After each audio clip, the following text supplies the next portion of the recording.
harap ak ediniye Velikin katta omad, katta shon shuhrat vicdanım yo'lidir berdi kuch qudrat Velikin katta omad, katta shon shuhrat g'ururim tur dedi berdi kuch qudrat tökmedim keldi bugün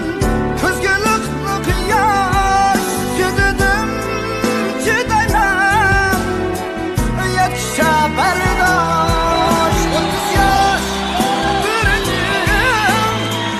yeshiga tangdas kirmadim 30ga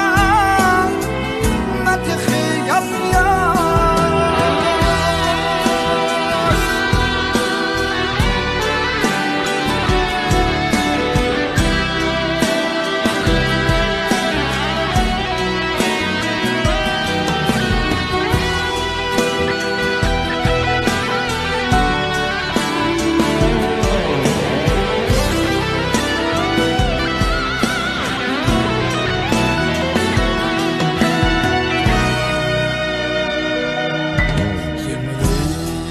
men uchun yo'q bo'lish emas qalbimni ko'rsatgan quyosh u quyosh yemedim kaymedim haromni dadamdek yashashni o'rgandim xolos yemedim kaymedim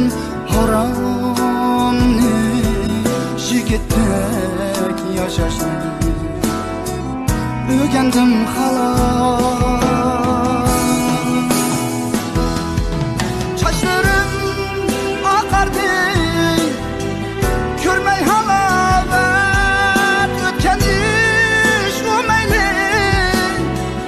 qilmay shikoyat